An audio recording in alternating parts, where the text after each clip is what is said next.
Assalamualaikum warahmatullahi wabarakatuh. Selamat pagi semuanya. Untuk pertemuan kali ini di mata pelajaran Administrasi Sistem Jaringan, kita akan membahas materi Dedicated Server Hosting, di mana cakupan materi untuk pertemuan kali ini diantaranya adalah kelebihan dan kekurangan Dedicated Server, selanjutnya cara kerja Dedicated Server, dan yang terakhir penyebab website itu down, itu kenapa. Sebelum masuk ke pertemuan kali ini, saya sampaikan terlebih dahulu untuk pembahasan kuis yang sudah kalian kerjakan di pertemuan sebelumnya, saya sudah lampirkan di deskripsi pada video hari ini, dan juga untuk materi hari ini juga saya sudah lampirkan di bawah, serta presensi yang wajib kalian kerjakan, di mana di situ terdapat kuis untuk tugas pada pertemuan kali ini. Nah, yang namanya dedicated server itu adalah penyewaan satu server secara utuh tanpa dibagi dengan user lain, sehingga hanya kita sendiri yang menempati dan juga menggunakan dedicated server tersebut.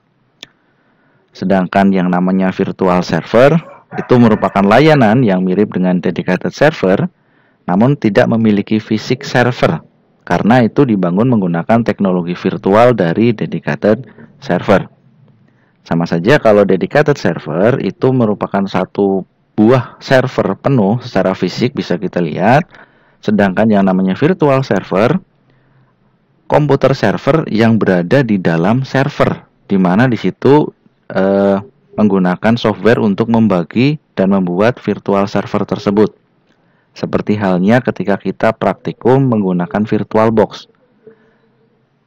Sistem operasi Linux yang kita gunakan di VirtualBox itu merupakan virtual servernya, di mana itu terdapat dalam PC kita ataupun laptop kita. Nah, itu merupakan virtual server. Sedangkan dedicated hosting itu adalah jenis layanan hosting yang berbentuk seperti virtualisasi server, di mana memungkinkan pelanggan untuk menyewa bagian server lebih banyak, bahkan seluruh server penuh bisa ditempati oleh website pelanggan tersebut. Jadi untuk dedicated hosting itu layanan hostingnya, di mana kita bisa mendapatkan pelayanan server secara penuh, di mana untuk kita tempati website-website yang kita miliki. Yang namanya dedicated server itu adalah pilihan yang pas untuk kita, di mana kita mempunyai website-website dengan traffic yang tinggi atau sistem keamanan yang nantinya kita butuhkan lebih baik, di mana salah satunya ada toko online, kemudian ada website e-commerce, situs bisnis level enterprise, atau juga website perusahaan yang banyak melakukan transaksi finansial. Itu untuk penggunaan dedicated server pada sebuah website yang nantinya kita pakai. Yang namanya hosting itu bukan hanya sebatas berangkas file website atau tempat website saja, tetapi hosting itu juga menjadi penentu performa website dalam berbagai kondisi, khususnya di saat menghadapi lonjakan traffic yang signifikan. Semakin baik kualitas hostingnya, maka akan mempengaruhi cepat tidaknya website kita diakses, dan juga ketika website kita pengunjungnya banyak itu tidak akan mengalami down atau tidak bisa diakses. Nah, oleh sebab itu dibutuhkan yang namanya layanan hosting yang berkualitas untuk mengoptimalkan performa website. Ada beberapa kelebihan dari dedicated server, di antaranya yaitu tingkat kehandalan, kemudian kinerja dan keamanannya itu cukup tinggi. Jadi ketika kita mempunyai data pribadi yang sangat vital, itu kita dianjurkan menggunakan dedicated server. Reputasi IP yang lebih baik karena itu tidak berbagi untuk website lain, karena satu buah server dipakai oleh kita sendiri. Nah, satu server fisik yang hanya dipergunakan untuk kita, itu wajib ya. Jelas juga memiliki akses root server, kita mempunyai hak penuh ketika kita menggunakan server tersebut. Kontrol penuh untuk meningkatkan spesifikasi server sendiri. Jadi misalkan kita nanti mau mengupgrade servernya, itu kita bisa bebas tanpa perlu ada batasan. Kemudian resource yang besar untuk kita sendiri. Nah, itu pasti karena satu buah server dipakai kita tanpa ada dibagikan dengan yang lainnya. Dari kelebihan di situ, ada juga kekurangan dari dedicated server. Yang pertama, diperlukannya pengetahuan dasar tentang pengelolaan server dan juga sistem operasi pada server tersebut. Karena di situ servernya seolah-olah memang milik kita sendiri dan ketika kita awal menyewa, di situ masih kosong atau tidak ada sistem operasi atau aplikasi atau yang lainnya. Jadi semuanya harus menginstal sendiri. Biaya yang dikeluarkan pastinya lebih tinggi juga dari hosting-hosting yang lain, ada share hosting atau bahkan VPS. Nah, harus menginstal kontrol panel sendiri. Nah, aplikasi-aplikasinya diinstal sendiri. Nah, jika server tersebut melakukan upgrade atau bahkan ada downgrade, itu akan mengalami downtime karena server harus dimatikan.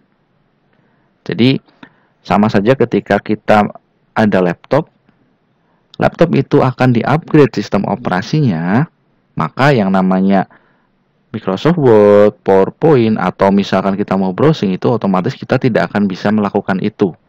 Karena laptop kita sedang fokus mengupgrade. Sama ketika website kita ada di dedicated server, ketika data centernya atau servernya di situ sedang melakukan upgrade, otomatis website kita tidak bisa diakses terlebih dahulu karena posisinya itu server harus dimatikan.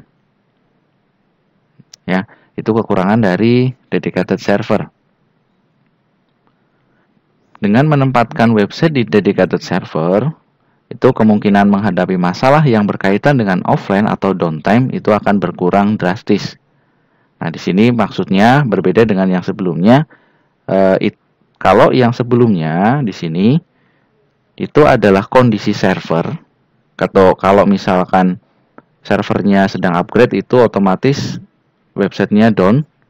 Nah, di sini maksud dari pernyataan di sini ketika banyak sekali pengunjung yang mengunjungi website kita, kalau kita menempatkan hostingnya di dedicated server, yang namanya website tidak bisa diakses atau bahkan downtime atau offline, itu tidak akan terjadi. Karena apa? Resource-nya itu besar. Dan juga kecepatan dan kinerja itu lebih baik dari share hosting. Itu maksudnya di sini ya. Dipahami secara cermat. Kemudian apa sih penyebab website itu bisa down atau offline? Yang pertama itu ada kualitas hostingnya kurang baik. Sudah saya jelaskan sebelumnya ya. Kemudian kebanjiran trafik pengunjung, overload untuk pengunjungnya, jadi otomatis lambat atau bahkan down. DNS-nya bermasalah. Kemudian ada maintenance server. Ada juga pemadaman listrik di data centernya. Kemudian kesalahan coding ketika mengedit website. Dan juga yang tidak disangka biasanya terjadi serangan hacker atau DDoS. Kendala pada WordPress-nya, kemudian menggunakan plugin atau aplikasi bajakan. Ketika sudah expired, di situ otomatis aplikasinya tidak bisa dipakai yang mengakibatkan bagian dari website itu tidak bisa berjalan. Kemudian terjadinya single point of failure dan juga IP website terblokir. Nah, itu beberapa penyebab ketika website itu tidak bisa diakses atau down. Jadi kita bisa mengetahui, oh mungkin kemungkinan di beberapa penyebab yang ada di sini. Selanjutnya, bagaimana cara kerja dari dedicated server? Nah, dalam dedicated server hosting, kita dapat membangun, kemudian menyesuaikan dan juga mengoptimalkan sesuai dengan kebutuhan pada server kita. Di sini hanya dapat menambahkan elemen yang akan menguntungkan situs web dalam hal fungsionalitas dan juga kinerja, serta dapat menjalankan sistem operasi sesuai dengan pilihan yang kita instalkan. Di dalam dedicated server otomatis ada spesifikasi CPU, kemudian penyimpanannya menggunakan SSD atau HDD, kemudian RAM ECC-nya. Nah, CPU di situ untuk server, kalau misalkan menggunakan Intel Xeon biasanya minimal 48 core. Atau misalkan pakai AMD itu sudah 64 core. Kemudian untuk penyimpanannya, untuk sekarang itu kebanyakan sudah menggunakan SSD. Dan HDD itu sudah ditinggalkan. Karena apa? Kecepatan baca dan tulisnya dari SSD itu jauh lebih baik. Cuma kalau yang namanya SSD biasanya harganya juga lebih mahal. Yang namanya kualitas pasti menuntut yang namanya harga yang tinggi juga. Selanjutnya ada RAM ECC, di mana di situ untuk mencegah kerusakan data dapat memulihkan juga dari kesalahan. Nah, ini keandalan dari RAM ECC atau Error Correcting Code RAM. Nah, bagaimana cara kerjanya? Di sini saya sudah ilustrasikan. Ketika kita mengakses sebuah website melalui browser di mana menggunakan network protokolnya HTTP, ketika kita buka Firefox atau Google Chrome atau browser yang lain, misalkan kita akan mengunjungi halaman YouTube. Nah, permintaan akses itu akan dikirimkan kepada server melalui internet. Kemudian, dari informasi file itu akan dikirim oleh servernya ketika nanti database-nya ada melalui internet yang nantinya akan diterjemahkan oleh web browser dalam bentuk tulisan dan juga gambar. Di mana nanti hasilnya akan muncul halaman website YouTube. Itu ya. Itu gambarannya. Sama, ini lebih jelasnya untuk keterangan di penggunaan dedicated server atau ketika kita mengakses sebuah website. Kita ketik dulu websitenya pada browser. Nah, nanti perintah dari browser itu akan diteruskan melalui internet ke server hosting yang nantinya kita gunakan supaya dieksekusi sesuai dengan permintaannya. Nah, hasil dari proses di situ akan menampilkan gambar dan juga informasi website yang diakses, di mana nantinya akan diteruskan oleh internet agar tampil pada browser di laptop kita, sehingga kita dapat sebuah tampilan halaman website yang kita inginkan. Nah, itu cara kerjanya dari dedicated server. Oke, untuk pembelajaran administrasi sistem jaringan di pertemuan kali ini sudah selesai. Jangan lupa untuk materi, pembahasan, serta presensinya saya sudah lampirkan di deskripsi pada video ini. Jangan lupa ditingkatkan kembali untuk belajarnya. Dan juga untuk presensinya silahkan presensi sesuai dengan jadwal yang sudah ada. Saya akhiri pertemuan kali ini. Jika ada pertanyaan silahkan hubungi saya. Wassalamualaikum warahmatullahi wabarakatuh.